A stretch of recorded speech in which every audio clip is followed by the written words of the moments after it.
Welcome back. Most revenge plays out loud. Screaming, lawyers, public humiliation. This one operates differently. The protagonist handed her husband the joint account and walked away from the table without a single argument. What made that silence so precise is exactly what we need to examine. You're watching Eternal Diary.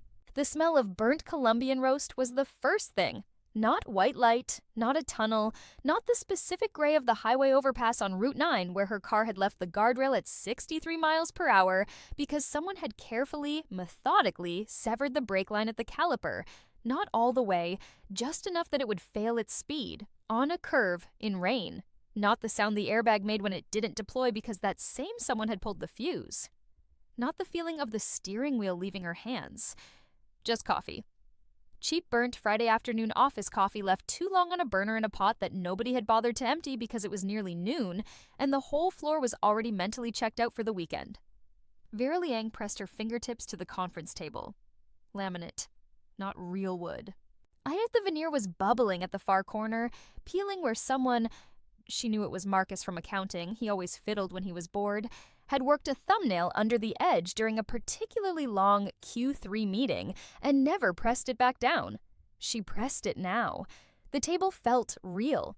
The slight tackiness of the adhesive, cold and resistant under her finger, felt real. She was not dead. She looked at her hands. Her left hand, no hospital bracelet, no IV bruise. Her ring was there, the one she'd stopped wearing in the last 6 months of her first life, because she'd been too tired of what it meant to keep it on her finger.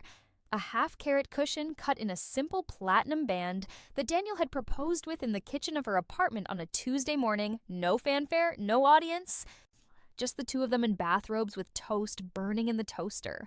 She had thought that was romantic at the time. She had thought a lot of things. The ring looked new. She turned her palm over slowly and studied the inside of her wrist. The small scar from the cooking burn she'd gotten in July of the year before her death, gone. The faint network of lines across her knuckle, from when she'd caught her hand on the edge of a filing cabinet in her old office, gone.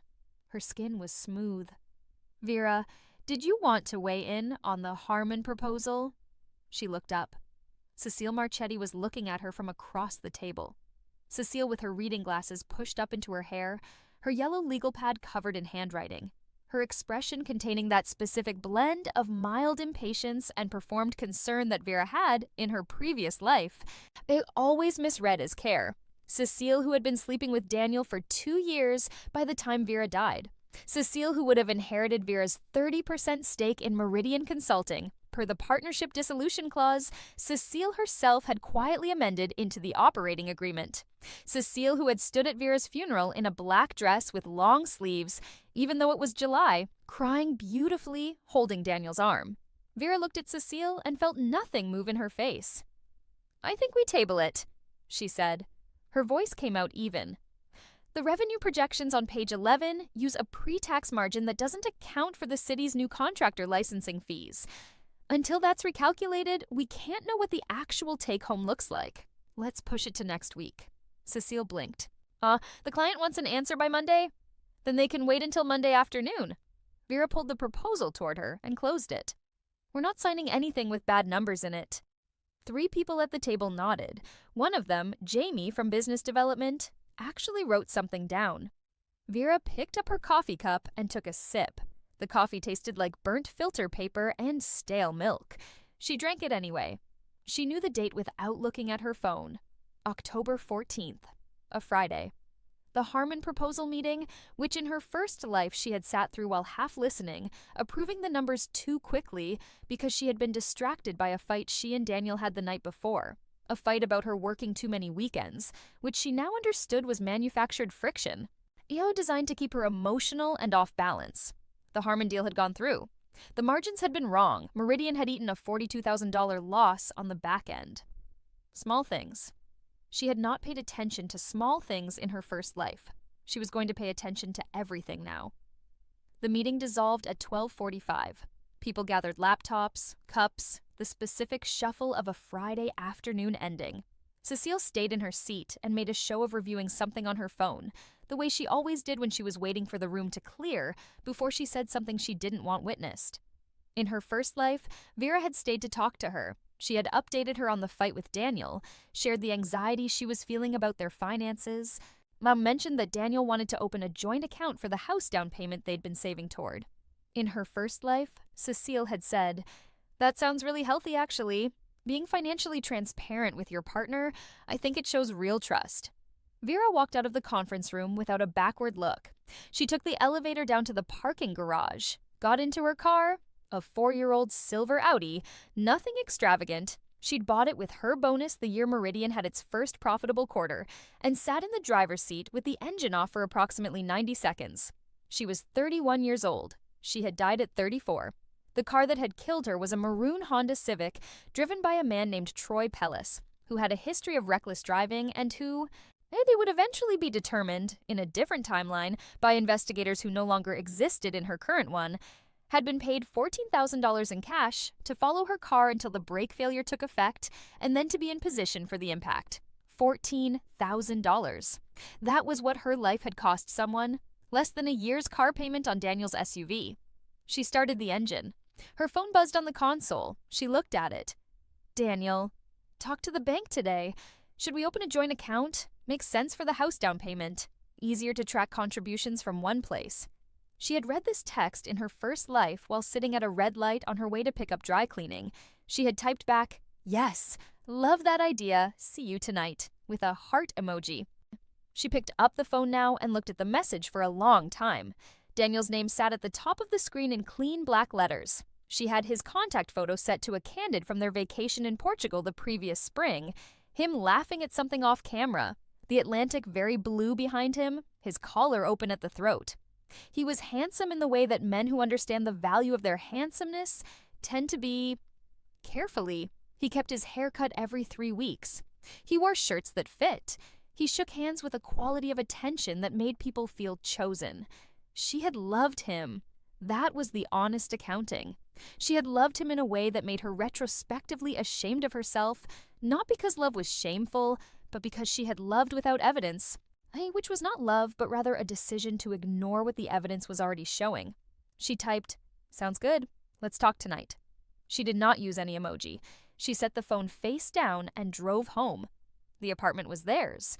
Technically hers. She'd been renting it for 2 years before Daniel moved in, but they split the costs now and the lease was in both names. 1,200 square feet in a building that had a leaky balcony door and a super who took 2 weeks to respond to anything but who was otherwise harmless. The kitchen had a good light in the afternoon. She had always loved that kitchen light. She made green tea because she didn't want any more coffee. She stood at the kitchen counter and looked out the window at the parking lot of the Thai restaurant across the street and thought with deliberate, unhurried precision.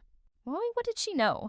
She knew that Daniel Liang, her husband of 14 months at the point of her death and her husband of 6 months at this current point in time, had been operating a secondary business for the past 4 years.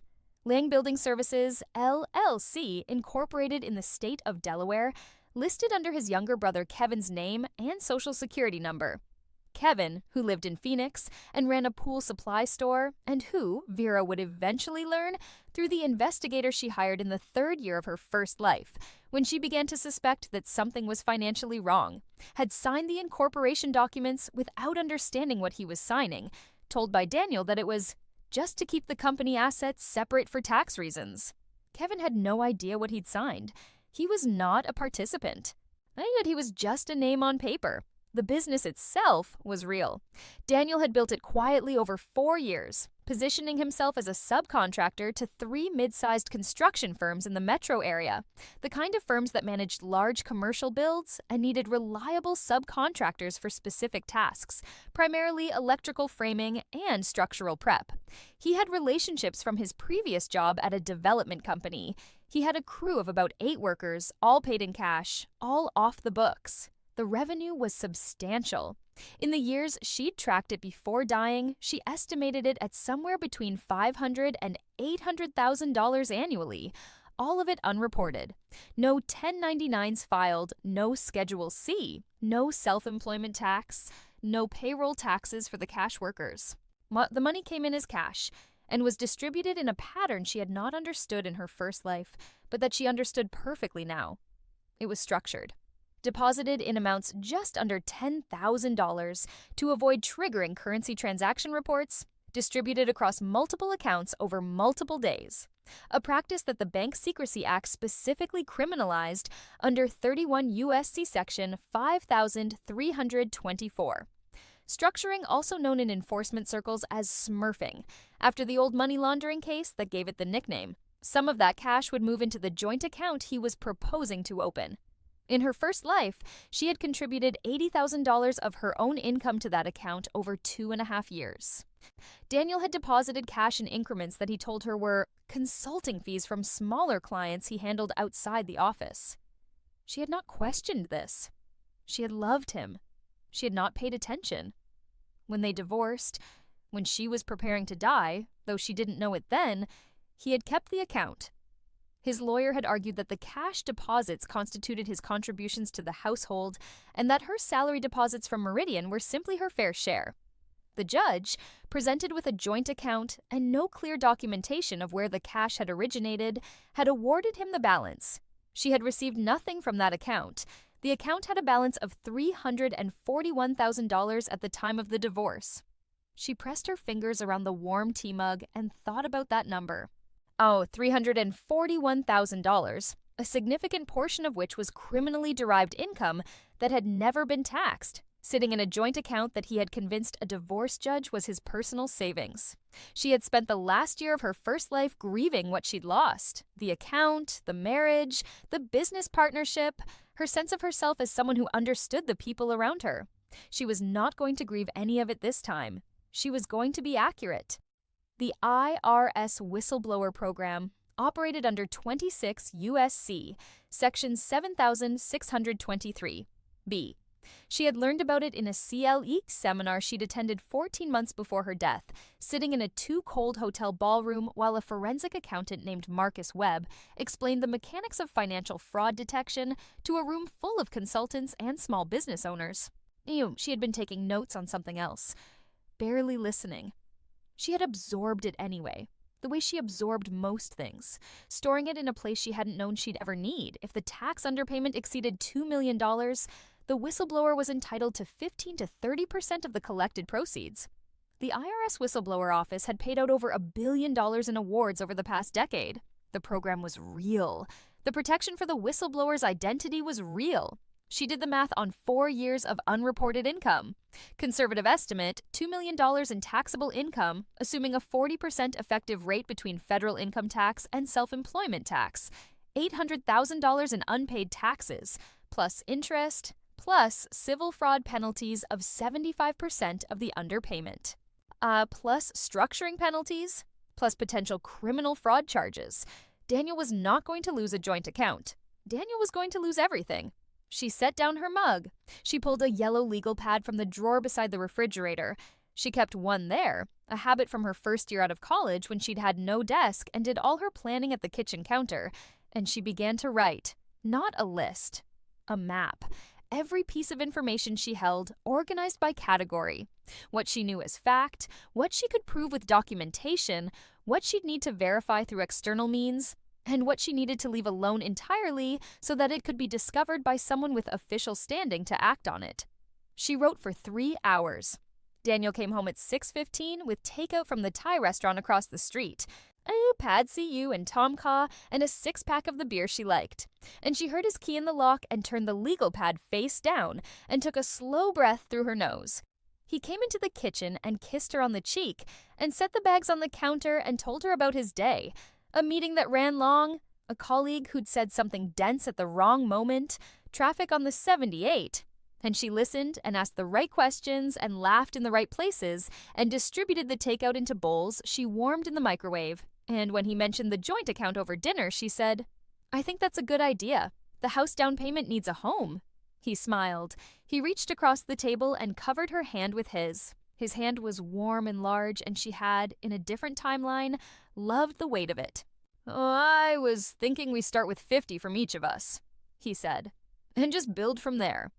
Automatic transfers from both our accounts each month." "Works for me," she said. He poured her more wine. She let him. The account was opened 12 days later on a Saturday morning at a branch of First National on Route 30. She contributed $52,000 from her personal savings, enough to seem invested, not enough to hurt her when the time came. He contributed $50,000 in a cashier's check from an account she recognized, in her first life, as one of the intermediary accounts he used to clean the cash before it moved further along the chain. She watched the bank officer type at her keyboard. She watched Daniel sign his name with the practiced ease of someone who had done this kind of paperwork many times. She sat in her chair and held her purse in her lap and felt the specific calm of a person who understands that the scene in front of her is not what it appears to be. They went for brunch after. He ordered a Bloody Mary and an omelet. She ordered black coffee and eggs Benedict and ate everything on the plate. In the weeks that followed, she worked. Not obviously, not in any way that created evidence of her working. She did it the way she managed projects at Meridian, methodically, in pieces, with redundant documentation and clear source trails that could be reconstructed by anyone who needed to reconstruct them later. She began with her inheritance. Her grandmother, Jin Liang, no relation to Daniel, while the surname was a coincidence that her grandmother had found unbearably funny when she met Daniel at Christmas, had died when Vera was 27, leaving her a sum of $652,000 from the sale of the family home in Monterey Park. This money was in Vera's sole name. It was in a Fidelity account she had opened herself, with herself as the only authorized user. She had never added Daniel to this account. She had, in her first life, contributed portions of it to the joint account when she felt like she wasn't pulling her financial weight, because he had made small comments. Nothing you could point to and call manipulation. Oh, just the accumulation of small observations about how she was sitting on a lot of capital that wasn't really working for her, and she had moved $40,000 into the joint account in her third year of marriage. This time she did not touch the inheritance account. What she did was more surgical.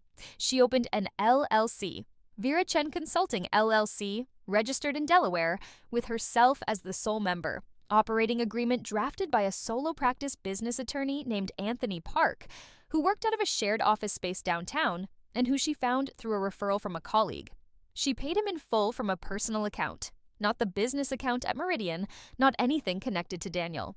All of her personal consulting income, the side work she picked up through professional connections. As the 2 speaking engagements she had scheduled for the following year, the course curriculum she had agreed to develop for a professional development firm, went through the LLC. The LLC paid her a salary. That salary went into a personal checking account in her name only, at a different bank from the joint account. She was creating separation, not in an obvious way. Not in a way that, if Daniel looked at her financial picture, would seem threatening or suspicious. Just the normal complexity of a working professional managing multiple income streams. She also began to document the joint account.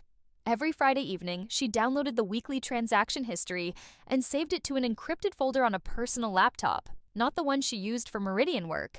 Found a secondhand ThinkPad she bought with cash from a pawn shop 2 weeks after the account opened, which she kept in a locked case in the back of her closet behind winter coats. She noted every deposit above $2,000. She cross-referenced the dates of larger cash deposits against Daniel's stated schedule, when he said he was working late, when he was gone on weekends for a client, when he came home in the specific kind of satisfied quiet that she now recognized as the mood of someone who'd closed a deal. She was building a financial timeline, not for the divorce, for the IRS. She also began to look for Marcus Webb. Not for personal reasons. Webb was the forensic accountant from the seminar she'd attended, the one who'd explained the whistleblower program. While in the 14 months since that seminar, in her first life's timeline, she had never contacted him. He had handed out business cards in that too-cold hotel ballroom, and she had tucked his card into her notebook without really looking at it. And it had been there, sitting in a drawer, when she started cleaning out her desk in the weeks before her death. In this life, she contacted him 6 weeks after the joint account was opened. She framed it as a business consultation. Meridian was entering its 4th year. She wanted an independent review of the company's financial controls, a forensic audit of internal processes to check for exposure before they pursued any larger contract opportunities that might require financial disclosure. She paid him from Meridian's business account. She documented it as a standard professional services expense. The first meeting was at his office. Third floor of a building downtown, real wood on the desk this time, degrees on the wall, a level of deliberate professionalism that communicated, I know exactly what I'm doing and I know exactly what you're doing, and neither of us needs to be imprecise about it. Marcus Webb was 52 years old, with gray at his temples, and a habit of clicking his pen when he was listening. He had spent 11 years at the IRS Criminal Investigation Division before going into private practice. He reviewed financial documents the way a good surgeon reviewed scans, looking for everything and committed to finding what was there, not what he'd been told was there. She had not planned to tell him anything at this first meeting. She had planned to use this meeting to determine whether he was who she believed him to be. He was. She spent 2.5 hours walking him through Meridian's financials. He asked clean, precise questions. He did not offer opinions until he had facts. At the end of the meeting, when she was putting on her coat, he said, "Everything looks tight. You've got good controls. The one thing I'd flag is your partnership dissolution clause. The way it's written, if one partner exits involuntarily, the other gets the stake without a valuation cap. You might want to look at that." She looked at him for a moment. "I'll think about it," she said. She shook his hand and left. She came back 3 weeks later. This time she told his assistant she wanted to discuss something sensitive and needed to know whether anything discussed fell under accountant-client privilege. It did. In most states, communications between a client and a CPA in the context of professional services were protected to a meaningful degree, though not as comprehensively as attorney-client privilege. She knew this. She sat down across from him with her hands flat on her knees and told him a specific, carefully edited version of what she knew. She told him she had reason to believe her husband was operating an unreported cash business. She told him she had documented cash deposits to their joint account that followed a structured pattern, amounts just under $10,000, staggered over irregular intervals from what appeared to be multiple source accounts. When she told him she had reconstructed 3 years of deposit history from bank statements she had access to as a joint account holder, and that the structured pattern was consistent with financial methodology she recognized from professional training.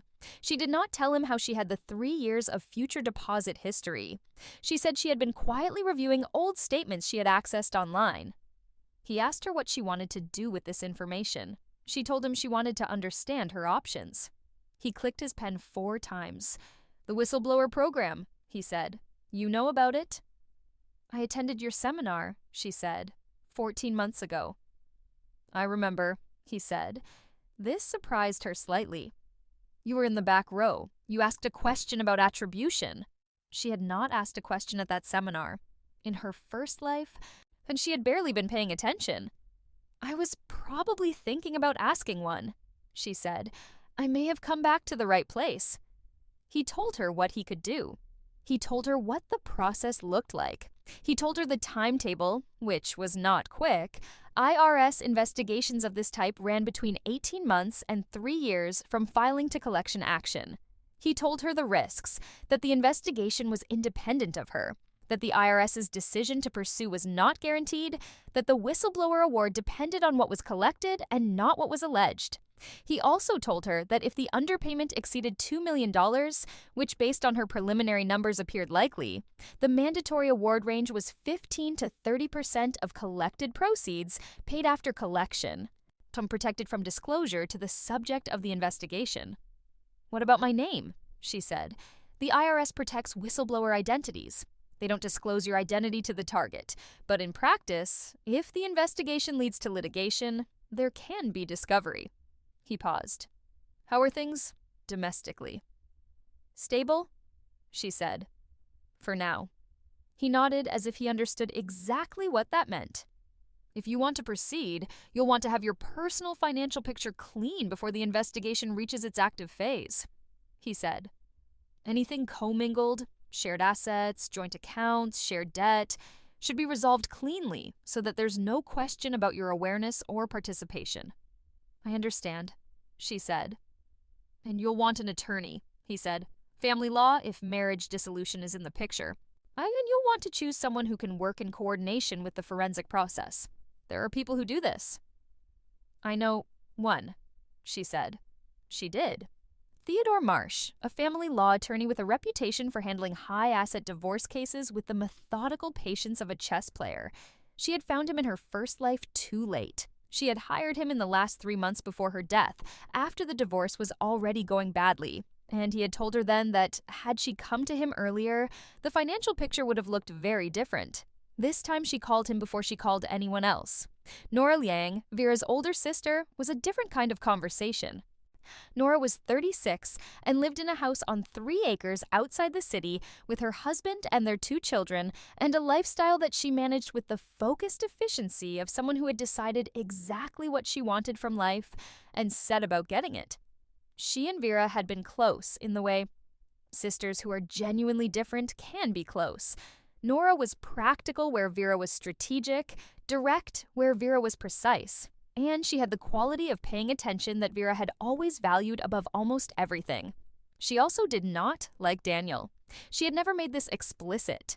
She expressed it in the careful way she sometimes changed the subject when Daniel's name came up, the way she had once at Christmas dinner 2 years before Vera's death. Anna looked at him across the table when he was talking and then looked at Vera with something in her eyes that Vera, in her first life, had noticed and filed away and decided she was misreading. She had not been misreading?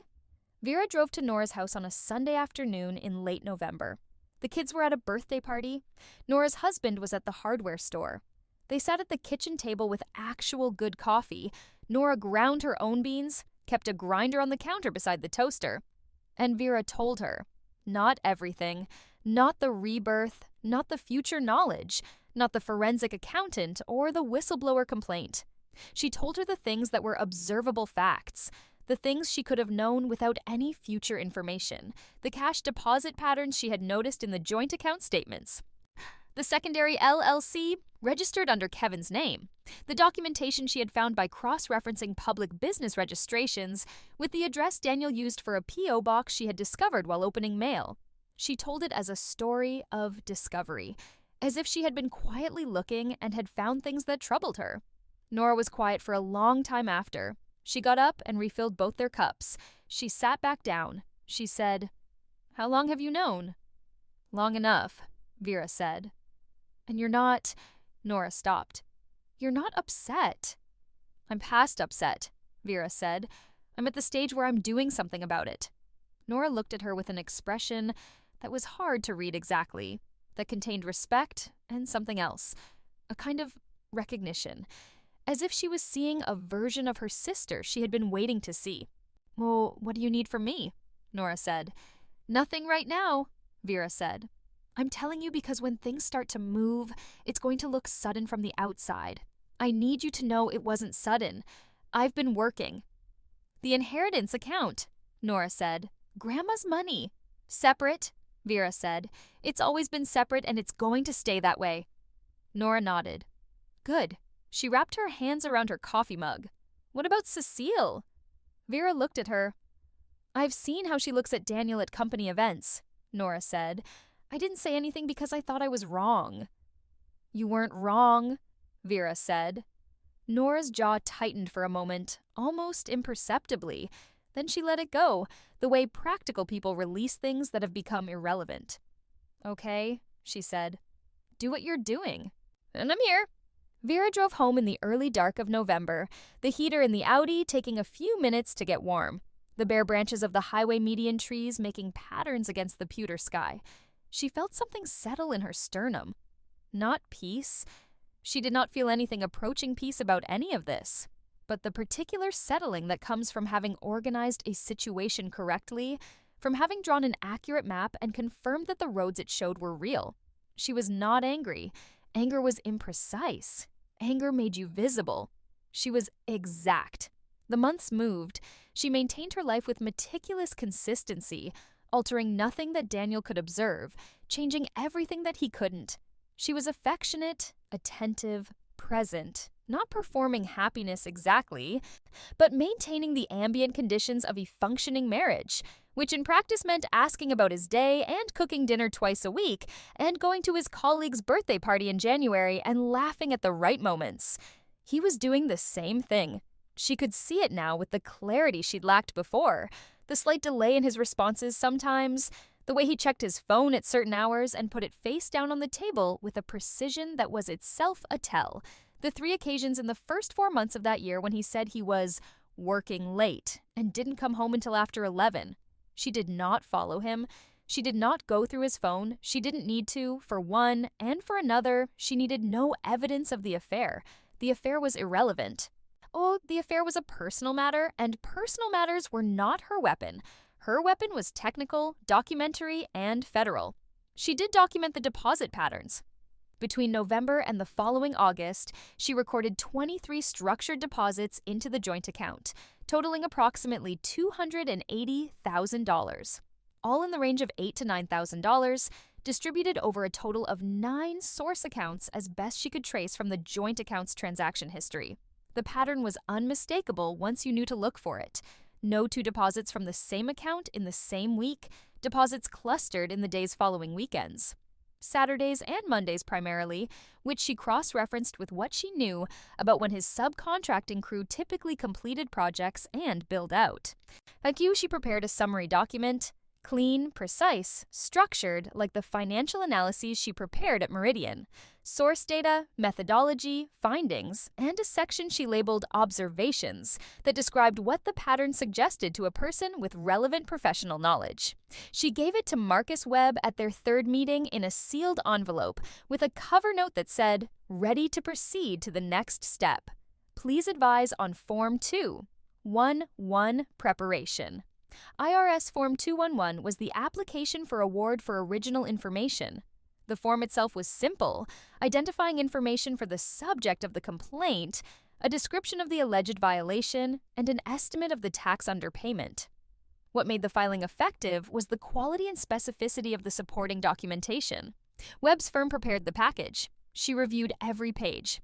The package ran to 47 pages and documented what they conservatively estimated to be $2.3 million in unreported income across 4 tax years, based on the structured deposit analysis, public business registration records, and income estimates derived from the subcontracting rates she had documented from Liang Building Services invoices she had located in a paper file in Daniel's home office that he kept with remarkable carelessness in a manila folder labeled Old Client Docs.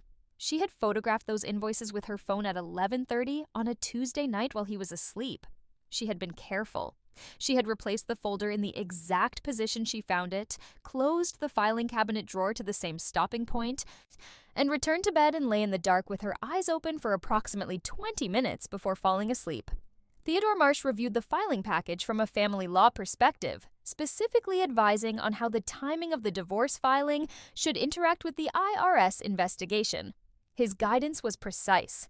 File for divorce before the investigation became active enough to result in a public record, which would give her the ability to negotiate asset division independently of the criminal or civil tax proceedings that would follow. Once the IRS began formally examining his accounts, Daniel's financial picture would shift dramatically and unpredictably, and her leverage as an aggrieved spouse with clean hands would be significantly reduced. The joint account, Marsh said at their second meeting. His office was on the 14th floor of a building downtown, with a view of the river that he never seemed to look at. "You'll want to release any claim to it." "I know," she said. He paused. He was not used to clients who knew. "Most people in your position want to fight for joint assets." "Most people in my position don't know what's in the joint account," she said. He studied her for a moment, then wrote something in his notes. "You'll want the separation of your inherited assets documented clearly and thoroughly. The LLC for your consulting income creates a good firewall. The Fidelity account in your name only is clean." He paused again. "Is there anything in the joint account that was yours? Salary contributions, bonuses, GIF?" $52,000, she said. "I'll take that as the baseline settlement request. Oh, I won't fight for the rest." "You're certain?" "I'm certain." He wrote this down. He looked at it. "And you're not interested in documenting the extramarital relationship?"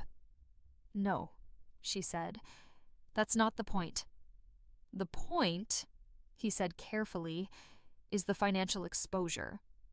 "The point," she said, "is that I want to be clean when this comes apart. I want nothing attached to me that could be misread as participation. I want a record that shows me as a spouse who was defrauded, who settled for a modest amount, who walked away from a contested account that later turned out to contain criminal proceeds. I want that record to be airtight." Marsh put his pen down. He looked at her with the expression of a lawyer who has spent 30 years dealing with divorce clients and has rarely encountered one who knew precisely what she was doing. "Oh, I can build that record," he said. "Good," she said. "Let's build it." She filed for divorce on a Thursday in April, 14 months after the joint account had been opened. She filed on the grounds of irreconcilable differences, which was clean and unprovable and required no display of evidence. The complaint was filed with the court at 9 in the morning. Marsh served Daniel at his office at 2 in the afternoon. She was at Meridian when he called her. She let it ring. He called back immediately. She let it ring again. She was in a meeting. A real one. A client review that she needed to be present for. And she sent him a text that said, "I know. Talk tonight." She finished the meeting. She reviewed the client's quarterly numbers. She said the right things. She drove home. He was in the apartment when she arrived. Out, he was standing in the kitchen. Their kitchen. The one with the good afternoon light, though it was evening now, and the light was the cooler blue-gray of dusk, holding the service papers in both hands, and his face had the particular quality of a person who has been preparing to be accused of one thing and has just been presented with a very different piece of paper. "Vera," he said. She set her bag on the counter. She looked at him. She had not let herself feel much about this moment, had held it at the correct analytical distance for months. But now that she was in it, she felt the thin, cold edge of something that was adjacent to grief. Not for him, but for the version of her life that had never existed, except in the space between what she'd wanted and what was actually true. "I think we both know this has been coming," she said, and while he put the papers down on the counter, his face was moving through several expressions. Surprise, calculation, something that wanted to look like hurt and didn't quite land. "I don't understand," he said. "Why now? What did I—" "I'm not going to have a long conversation about this tonight," she said. "Marsh's office will send your attorney the proposed settlement terms. I think you'll find them reasonable." "You hired an attorney," he said. "You already hired one." "Yes." He looked at her with something that tightened in his jaw. "How long have you been planning this?" "Long enough," she said. It was what she'd told Nora. It would always be the right answer. He took a breath. He picked up the papers and looked at them again, the way people look at documents they don't want to accept as real. "The settlement terms," he said. "Just that I'm asking for $52,000 from the joint account. The amount I originally contributed. I'm not contesting the remainder of the joint account balance. I want my name off the lease by the end of the month. We'll split the remaining household items based on a list Marsh will provide. That's it." He was quiet for a moment. She watched him recalibrate. This was the moment she had anticipated, the moment when a person who has been prepared for a fight discovers that the fight isn't coming and has to figure out what that means. His expression shifted from defensive to something more calculated, and she watched him arrive at the obvious conclusion that her willingness to walk away from the bulk of the joint account was either stupidity or a trap, and that he needed to decide which before he agreed to anything. He did not reach the right conclusion. He reached the comfortable one. "The joint account balance is mostly from my business earnings," he said carefully. "I have documentation." "I know," she said. "You're willing to leave it as is?" "I want my $52,000 and my name off the paperwork," she said. "Everything else is yours." He looked at her for a long moment. She kept her face even, patient, tired. Tired was the right register. The tired of a woman who had simply run out of energy for a marriage and wanted the cleanest exit available. "Okay," he said. He said it too quickly. That was the tell. The speed of his agreement, the slight release in his shoulders, told her everything about how much he valued what was in that account, and how confident he was in his ability to protect it. "So, I'll have Kevin's attorney look at the terms," he said. Kevin's attorney? She noted the reference to his brother's business attorney, whom he apparently used for personal matters. Another thread. "That's fine," she said. "Take your time." She slept in the guest bedroom that night. She lay on the narrow mattress with her hands folded on her chest and stared at the water stain on the ceiling that she'd always meant to ask the super about, and listened to the buildings settle around her and thought about nothing in particular until she slept. The divorce was finalized in 7 weeks. Daniel's attorney pushed back on 2 minor points: the timing of the lease transfer, the division of a jointly purchased television that neither of them actually wanted, and Marsh handled both without drama. She received her $52,000 from the joint account via wire transfer on a Wednesday afternoon in June. She watched the transfer notification appear in her banking app, the number settling into her account balance like a small clean stone dropped into still water. Daniel kept the rest, $341,000, plus the deposits that had continued to accumulate since October. By June, the account balance was somewhere north of $400,000. She knew this because she was still a joint account holder until the Friday of that week, when the legal decoupling cleared, and she had downloaded the final statement that morning with the impersonal efficiency of a person checking a weather report. She transferred her name off the lease. She moved her belongings to a 1-bedroom in a building 8 blocks away, us on the top floor with a corner window and a bathroom that had decent water pressure. She bought herself a used sofa, a coffee grinder that she kept on the counter, a good lamp for the desk. She worked. She picked up 3 new clients through Vera Chen Consulting LLC. She took a speaking engagement at a conference that paid well. She increased her equity stake in Meridian, quietly, through a renegotiation of the partnership terms that she had been working toward for months, reducing Cecile's structural advantage in the operating agreement, tightening the dissolution clause so that neither partner could absorb the other's stake without a buyout at fair market value. Cecile pushed back on this mildly. Vera told her it was standard risk management in advance of any potential institutional funding conversations. Cecile accepted the amendment. She didn't have much choice. Vera held the majority of the company's key client relationships, and Cecile knew it. The summer passed. The autumn came in cool and particular, the specific quality of northeastern light in October that makes everything look like it's about to mean something. In October, Vera received a call from an office line she didn't recognize. She let it go to voicemail. The voicemail was from an IRS Criminal Investigation Division agent named Patricia Okafor, who said in a measured professional voice that she was conducting an examination of a matter related to Vera Chen. She used Vera's maiden name, which Vera had returned to after the divorce, and requested a call back at her convenience. She called Marcus Webb before she called Okafor. "They're moving," he said. "Fast," she said. "The structured deposit pattern was very clean," he said. "It doesn't require a lot of interpretive work. When a pattern is that clear, the investigation tends to accelerate." A pause. The click of his pen. "They'll want to talk to you as an ex-spouse and former joint account holder. You're a witness, not a subject. Your answer to every question is, I contributed my personal savings. I wasn't aware of the source of his deposits. I became concerned about financial discrepancies in the account, which is why I ultimately sought dissolution of the marriage." "Is that true?" she said. "It's true enough," he said. "You became concerned about financial discrepancies. That's true." "Yes," she said. "It is." She called Agent Patricia Okafor that afternoon. The call was brief, professional, and exactly what she expected. Okafor had a quality of calm attention that Vera recognized, the trained neutrality of someone who made judgments for a living and did not telegraph them. She asked Vera 3 questions: how long she had been a joint account holder, whether she had contributed personal funds to the account, and whether she had any knowledge of the sources of cash deposits made to the account by her former spouse. Vera answered, 20 months? Yes.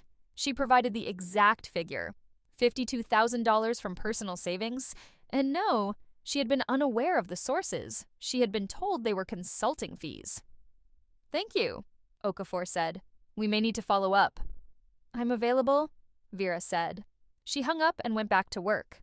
The follow-up came 3 weeks later, this time via email requesting a formal interview. She brought Theodore Marsh. She sat across a conference table from Okafor and a junior agent named Sutherland who took notes on a laptop, and she answered 2 hours of questions with the precise patience of a person who had rehearsed nothing because she had nothing to fabricate. She had not known about Liang Building Services. She had seen the name on some paperwork once and asked Daniel about it, and he'd told her it was a dormant LLC he'd set up years ago and never used. She had believed him. She had no reason not to. She had not participated in, directed, or received personal benefit from any unreported income. Her $52,000 in contributions was documented salary income from her work at Meridian, fully reported on her personal tax returns, W-2 forms available on request. She had noticed the cash deposit pattern and found it inconsistent with what Daniel had told her about his income. This had contributed to her decision to seek dissolution of the marriage. All of this was true. Marsh said almost nothing during the interview. He was there as a structural presence, a signal that she was not naive about her situation, and he played the role exactly right. Attentive, calm, occasionally clarifying the scope of a question without obstructing answers. After the interview, as they walked to the elevator, he said, "That went well." "Yes," she said. "They're not interested in you," he said. "No," she said. "They're not." Daniel, she knew from the observable record, had received his own call from the IRS approximately 2 weeks before her call. She knew this because his brother Kevin had called her cell phone. Kevin in Phoenix, who had found her number somewhere, probably through mutual contacts, in a state of considerable distress, asking her if she knew anything about an investigation into a company he had signed documents for, because he had just received a civil examination notice in the mail, and his name was on the LLC, and he didn't know what that meant. She had given him the name of a tax attorney, a good one, someone who specialized in innocent spouse and nominee situations.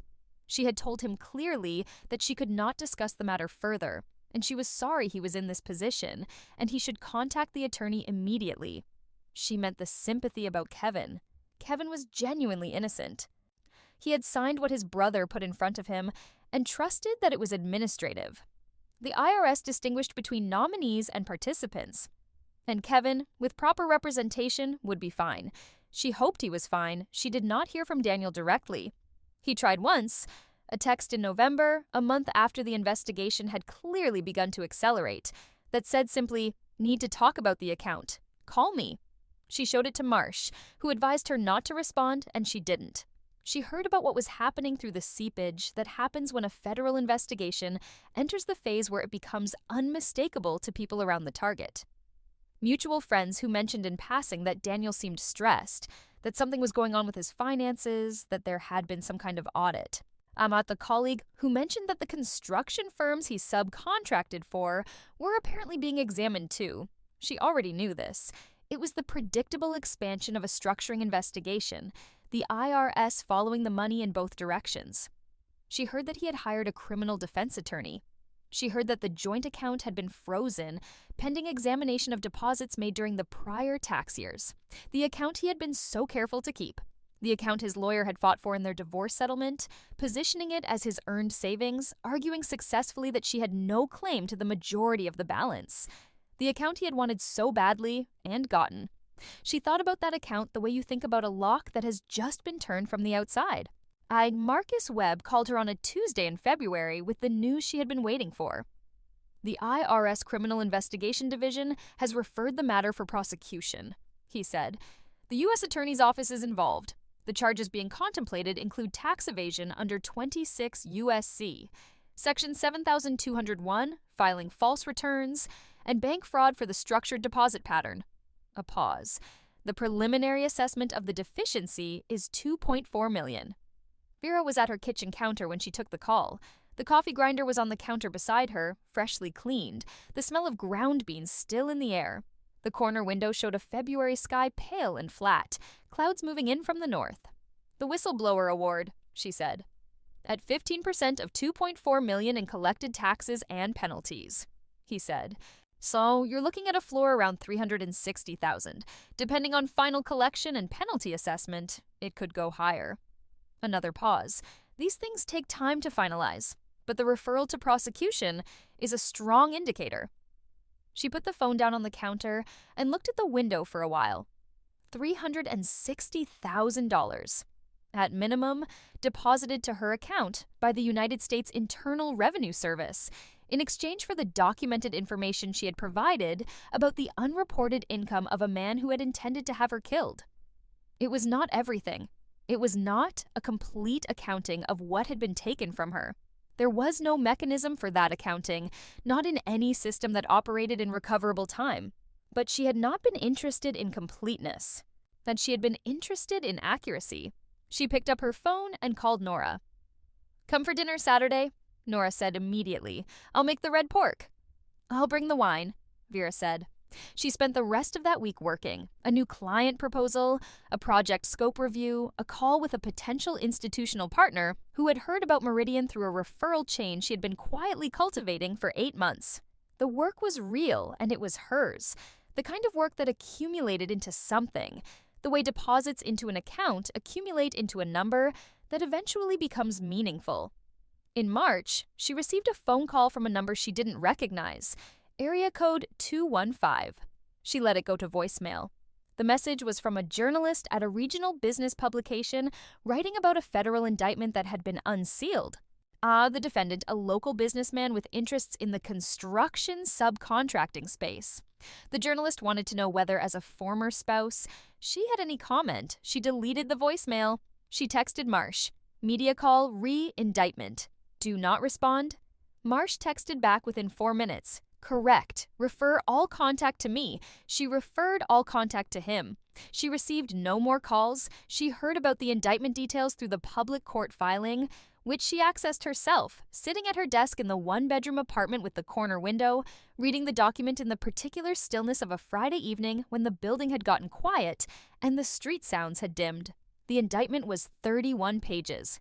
It named Daniel Liang and described, in the careful prose of federal charging documents, a scheme spanning 5 tax years, totaling $2.7 million in unreported income from Liang Building Services, LLC, a company nominally registered in the name of Kevin Liang, but operated, controlled, and benefited entirely by Daniel Liang. The indictment described the structured deposits in language that was almost identical to the summary document she had provided to Marcus Webb 14 months earlier. It described the joint account as a primary vehicle for the concealment of proceeds, noting that the account, held jointly with the defendant's then-spouse, had received deposits consistent with a structured pattern designed to avoid currency reporting requirements. The then-spouse, the document noted, had been interviewed in the course of the investigation and had no knowledge of or involvement in the alleged scheme. She read that sentence twice. No knowledge of or involvement in the alleged scheme. She closed the document. She went to the kitchen and ground coffee beans for the French press she'd gotten herself in December, a good one, heavy glass, the kind that kept the coffee hot for a long time. She made a full press and carried it to her desk and worked until 11. On a Monday in April, 3 weeks after the indictment was unsealed, she received an email from the IRS whistleblower office. It was formal and brief. It acknowledged her Form 211 submission, confirmed that the information she had provided had materially contributed to the ongoing action, and advised that her award determination would be processed following final collection assessment. She printed the email. She filed it in a folder in the locked case in the back of the closet, behind her winter coats. She did not celebrate. She was not built for celebration of that particular variety. What she felt was more like the sensation of completing a very long calculation. The moment when you confirm the final number, and it matches what you predicted, and you understand that your methodology was correct. The spring came. The trees on the street outside her corner window went from bare to the specific urgent green of early April, the color of things that have been waiting and are no longer waiting. She increased Meridian's staffing by 2. She pitched a contracts renewal that landed cleanly. She signed the institutional partnership.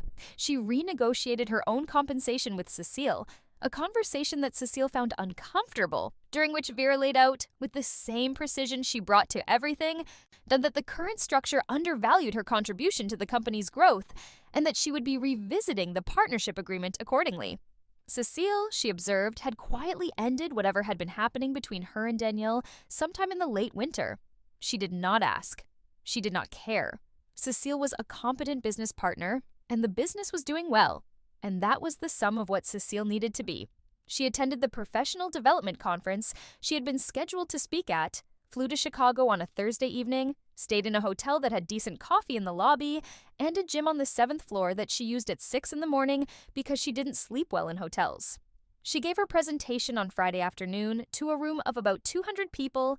A 45-minute talk on financial controls and fraud detection for small and mid-sized businesses, the specific vulnerabilities that accumulated in organizations that grew faster than their internal accounting practices. It was a good talk. She had given it before and refined it. She answered questions for 20 minutes afterward, and they were good questions, the kind asked by people who were genuinely trying to understand something rather than perform understanding. A woman in the back row asked about whistleblower protections for employees who discovered financial fraud in their organizations. Vera explained the IRS whistleblower program. She explained Form 211, the award thresholds, the identity protection provisions, the timeline. She explained it with the clarity of someone who understood it from the inside. She did not say why. She flew home on Saturday morning. She was in her seat, window, the early morning Chicago skyline shrinking as the plane banked east, when her phone showed a push notification from her banking app. Incoming transfer, federal wire. Amount, $412,600. IRS whistleblower office. She looked at the number for the length of the push notification. Then the screen went dark. She pressed the button on the armrest for the attendant. When the flight attendant came, she ordered black coffee. The plane's coffee was going to be terrible, but it didn't matter. And she leaned her head against the window and watched the clouds passing below the wing. The money settled into her account while she was still in the air. She didn't look at her phone again until they landed. There were 3 messages. One from Nora, Saturday dinner still happening, making the pork. One from Marcus Webb, a single line, award confirmed, well done. And one from the journalist who had called in March, apparently persistent enough to find her personal email. Ms. Chen, I'm reaching out once more regarding the Liang matter. I understand you may have relevant perspective.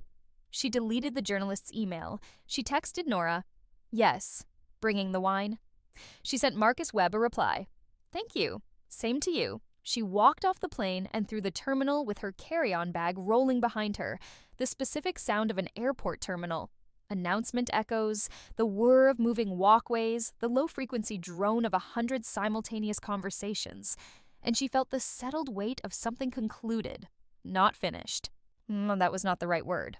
The legal process would continue for another year at least, through plea negotiations or trial, through the civil assessment and collection that would determine the final award calculation. Kevin's situation would need to resolve itself, and she hoped it did cleanly. The professional record of the investigation would exist in the permanent documentary landscape of federal court filings, available to anyone who wanted to search Daniel Liang's name in the PACER system. The account he had wanted so badly would be frozen until collection proceedings resolved.